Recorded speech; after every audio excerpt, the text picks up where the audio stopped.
안녕하세요. 네, 안녕하세요. 우리 또 이제 청년유학협회 다시 이제 오늘의 주제를 가지고 다시 모이게 됐습니다. 이번 저희 청년유학협회 주제는 과연 유학원에 돈을 내서 수속을 해야 하는가입니다. 먼저 유학원에 대해서 말씀을 드려보자면 학원과 다르게 설립에 있어서 교육부의 인가가 불필요하고 누구든 언제든지 사업자를 낼 수 있습니다. 그래서 보통 유학원의 역할이라고 한다면 초등학교, 중학교, 고등학교 조기 유학과 대학교 입학을 위한 컨설팅을 해주시는 것이 유학원의 사업 목적이라고 이야기할 수 있는데요. 적게는 몇십만 원부터 많게는 몇 억까지 유학원의 학비를 제외한 컨설팅 비용의 목적으로 납부를 하는 경우가 있습니다. 사실 저희에게 벌써부터 유학원 사기 피해에 대해서 연락이 많이 오고 있지 않습니까? 하지만 피해라는 것은 조금 더 확실한 이해관계가 필요하고 신중하게 다뤄야 되는 문제라고 생각하기에 저희들 또한 조심스럽게 그리고 더욱더 심층적으로 문제를 다뤄보고자 조금 더 시간이 필요할 것 같고요. 곧 저희 채널에서도 유학원 사기 피해에 대한 콘텐츠들을 다뤄보도록 우리 할 예정이니까 좀 더 열심히 준비해 보도록 하겠습니다. 자, 본론으로 유학원에 돈을 내고 수속을 해야 되는지에 대한 한 분씩의 의견을 한번 들어보면 좋겠는데요. 먼저 영화님은 어떻게 생각하세요? 저는 일단 돈을 내야 될 수도 있고 안 내야 될 수도 있다라는 방향인데, 먼저 이제 혼자 준비를 할 수 없다면, 예를 들면은 이제 국내고를 졸업했거나 아니면은 이제 국내에서 쭉 뭐 거의 19년간 살았다 이러면 사실 혼자서 해외 유학에 대한 수속을 준비하기는 좀 어렵다고 생각이 들어서, 그런 경우에는 이제 유학원의 도움을 받아야 된다라고 생각하고요. 만약에 이제 국제고나 해외고를 나와서 어드바이저 분이 따로 있다면 그러면 이제 학교 도움을 받을 수 있기 때문에 그러면 따로 이제 유학원을 가진 않아도 괜찮다라고 이제 생각을 합니다. 그리고 만약에 학생 혼자서 뭐 이제 학교 어드바이저한테 좀 직접 연락할 수 있는 그런 뭔가 열정과 그런 영어 실력이 된다면, 그러면은 저는 이제 유학원에 굳이 돈을 내지 않아도 된다라고 생각을 하는데요. 만약 이게 유학원에 돈을 내야 하나라는 고민이 이제 재정적인 고민이라면 이제 유학 자체에 대해 좀 다시 생각을 해봐야 되지 않을까. 그러면 이제 유학원 수속 비용이 보통 이제 뭐 100만 원에서 200만 원 정도가 이제 평균인데, 이제 그 정도의 비용이 사실 유학을 갔을 때 한 달의 생활비도 안 되는 게 현실이다 보니까 조금 어렵지 않을까라는 생각이 들고요. 그리고 만약에 이제 재정적인 고민이 있으시다면 정부에서 제공하는 이제 국비 유학이 있기 때문에 그 부분은 이제 굳이 유학원을 통하지 않아도 갈 수 있는 유학의 방법이라고 생각이 들어서 그 부분을 도전하시는 거를 저는 추천드립니다.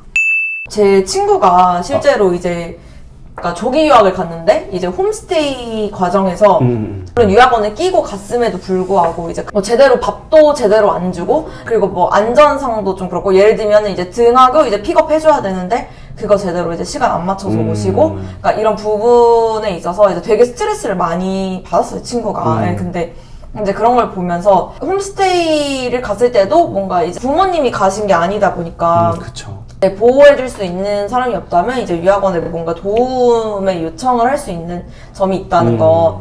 네, 뭔가 이제 타지에 딱 혼자 가면은, 특히 조기 유학하면 얼마나 또 무섭고 또 두렵겠어요. 영어도 완벽하지 않고 하다 보니까 이제 그럴 때 이제 뭔가 도움을 줄 수 있지 않을까. 네.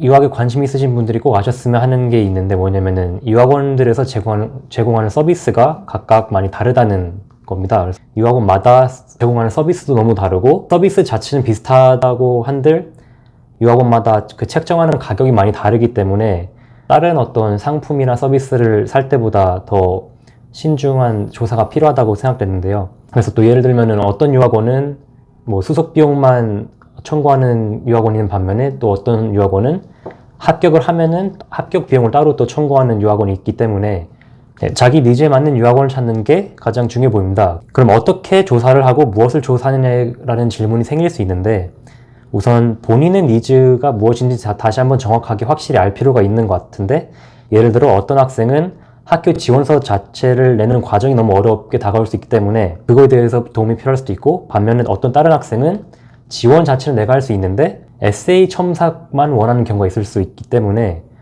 확실히 내가 필요한 부분이 무엇인지 잘 식별해가지고 구분을 해서 내가 원하는 서비스만 찾아갈 수 있는 것이 중요해 보이고, 그 다음에는 이제 내가 필요한 게 무엇인지 상정이 되었다면은 두 번째로 해야 될 거는 내가 원하는 서비스에 대해서 최대한 나의 니즈에 맞춰가지고 그거를 충족시켜 줄 수 있는 유학원을 찾는 것인데 이 부분에 대해서는 정답은 없지만은 팁이 있다고 한다면은 좀 소통이 원활한 유학원을 찾는 게 좋지 않을까라는 생각이 듭니다. 왜냐면은 기본적으로 커뮤니케이션이 많이 이루어져야 내가 원하는 바대로 일이 진행될 수 있을 텐데 유학원에서 예를 들어 연락 자체가 잘 안 되는 상황이 있으면은 내 의견은 잘 반영 안 되고 뭐 유학원이 조금 그냥 편한 쪽으로 흘러갈 수 있기 때문에 내가 유학원을 간다는 게 뭔가 돈을 주고 일을 맡기는 느낌도 있긴 하지만은 그렇게 생각하지 마시고 내가 더 주체적으로 해서 나의 니즈가 뭔지 잘 말하고 소통을 계속하면서 최대한 나의 니즈가 충족될 수 있게 하는 게 올바르지 않을까 생각이 듭니다. 맞아요. 이 유학원이라는 게 결국에는 무형의 서비스를 제공을 하는 거고 이 무형의 서비스라는 거는 정답이 없기 때문에 저 또한 지금 떠오르는 에피소드가 한 2개 정도가 있다고 생각을 해보자면 일단 첫 번째가 예를 들어서 유학원이 해외에서 차를 구입을 하는데 도움을 준 거예요.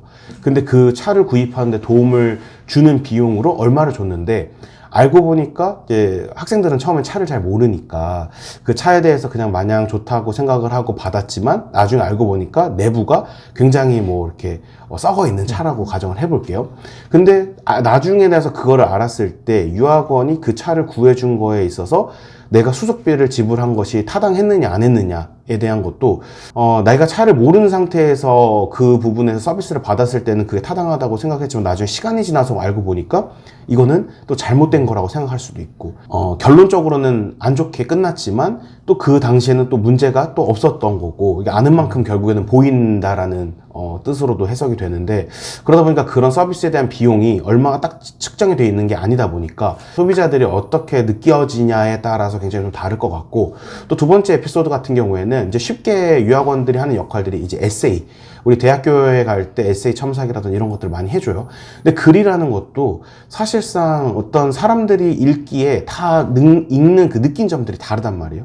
어떤 사람들은 좀 더 직설적인 표현을 좋아하기도 하고 어떤 사람들은 조금 더 비유적이거나 조금 더 이제 복합적인 이런 표현을 좋아하기도 하고 참 그러다 보니까 이 글이라는 것도 정답이 없는 것인데 이 유학원이 글을 잘 쓴다 못 쓴다 이런 부분들을 어떤 기준을 가지고 우리가 이야기하느냐에 따라서도 아예 또 다를 것 같아서 그런 부분에 있어서 이 유학원이 에세이를 잘 쓴다 못 쓴다 이런 얘기도 굉장히 좀 어려운 부분이다 라고도 이야기할 수 있을 것 같아서 그 과정에 있어서 우리가 컨설팅 비용을 내는 게 과연 얼마만큼을 내는 게 타당한지는 결국에는 소비자들이 그들이 필요한 니즈에 따라서 내가 필요한 것들을 만족할 수 있는 비용을 내고 만족할 수 있는 결과물을 받을 수 있는 게 가장 중요하지 않을까라고 우리 예준님의 의견에 덧붙여서 한 번 더 이야기를 해보았습니다.